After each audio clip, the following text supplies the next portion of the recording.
6:30 Thursday evening, and welcome to our Vendée Flash. Well, a little bit of a two-boat race at the front of the fleet just now between Charlie Dallin and Louis Burton. Both of them, remember, made repairs at different stages. It was a month ago, on the 14th, in fact, of December, that Charlie Dallin had to repair his port foil box. He's compromised ever since then, and he's really feeling it a little bit just now, although he is leading. And also Louis Burton, remember, he had to stop at Macquarie Island. He lost, he was 840 miles behind when he restarted. They're both in first and second places. We're about 300 miles south of Recife just now. Recife probably later on tomorrow will be a little bit of a transition zone, lighter breezes, and will very much depend on what time they reach there. As we said on the lunchtime show, a bit of a transition there, quite light breezes overnight with no thermal activity, so could be some compression then. In the meantime, let's look at the rankings. Well, Charlie Dallin, as I said, leading by 16 miles now. Louis Burton made a little bit of a comeback. He's doing 16 knots on the speed gun this evening, compared with 10 knots for Charlie Dallin.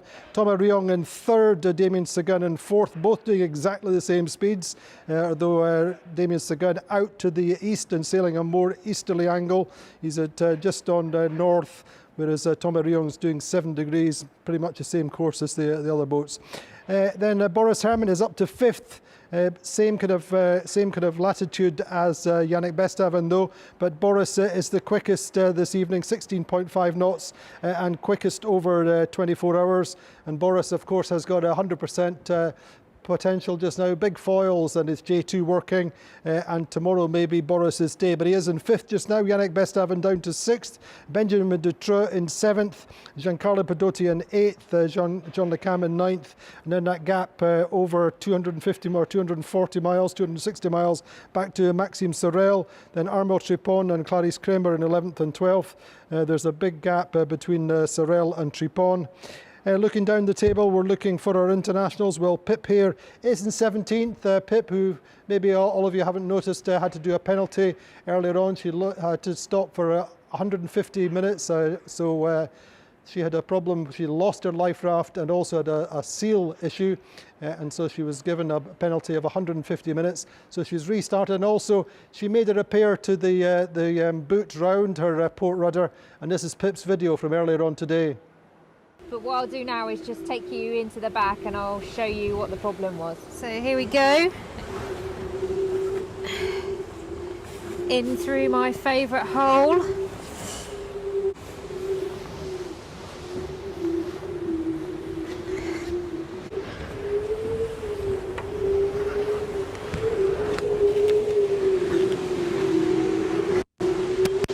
Okay, and now we just need to go in through the next hole.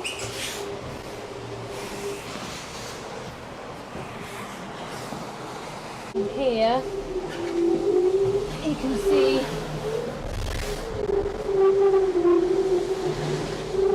the offending article. So basically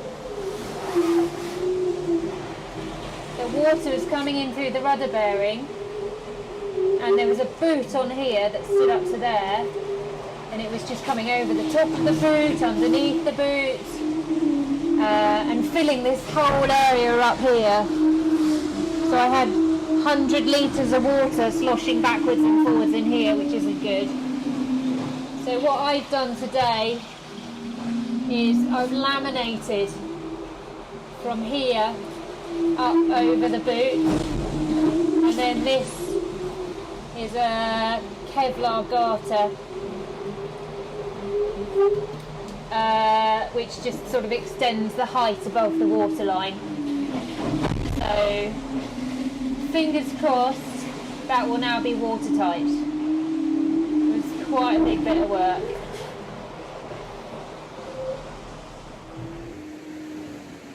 So Medallia is back sailing again. That wind that I was in, I've sort of lost that. That's ahead of me now, but I've swapped it for some blue skies and the sun. And the sun is back and shining for Pip here on board Medallia. She's in 17th place, chasing Arna Boissy, who's about 120 miles ahead, but she's doing some decent speeds over the course of the day, now is Pip here. Other internationals, well, Didac Costa in 19th place, Kojiro Shiraishi in 20th. And on the next page, Miranda Merrin. Miranda's about 900 miles, I think, to Cape Horn. She should go round at the weekend. Her first solo rounding of Cape Horn for Miranda. That will be at the weekend. She's in 22nd, doing 14.4 knots. Remember, she's just in the front of the front in a northwesterly breeze and going very nicely indeed. And then of our other internationals were Ari Husela on the Stark Mocha. He's doing 13.2 knots in 25th place this evening. And let's go on board the Stark Mocha on the flight deck with Ari Husela. Hi all, welcome aboard Stark Imoca during Vendée Globe. It's 13th of January on my time, and the UT time is just changing to the 14th side on Thursday morning side. And yeah, all good on board. It has been quite rough last 3 days, and it's a bit complicated to find out a good route from here to Cape Horn without heavy winds on the way. There are two low pressures, one which on top I am now, and the second one is growing up and coming on the way. Anyway, I'm gonna check the weather forecast twice a day with 3 different models, and we're trying to find a way to pass those safely.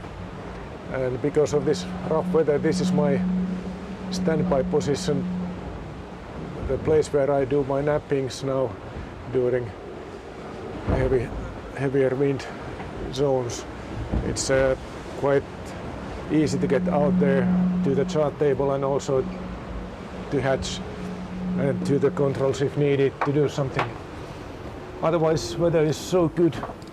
Still, as you can see, you have blue skies, sun is shining. And indeed the sun shining for Ari Husela on board the Stark Mocha Vendée Globe 2020. Ari sailing a great course, living his dream of 20 years and going well. Join us tomorrow, or say in the show tomorrow, we'll have a little bit of a German focus. As I explained earlier on, Germany really is a new territory for the Vendée Globe and no real history of solo racing, and Boris Herrmann single-handedly is opening up that territory. So we're going to look at the German media and the following for Boris in Germany. We're going to have Holly Kova, who is Boris's team manager. We're going to have Harmuller Spreer, who's the TP52 world champion, a leading German owner-driver in the Grand Prix scene, an Olympic sailor, and 1 or 2 other guests. Join us then. Any questions, do put them on Facebook, Instagram or Twitter. We'll see you tomorrow.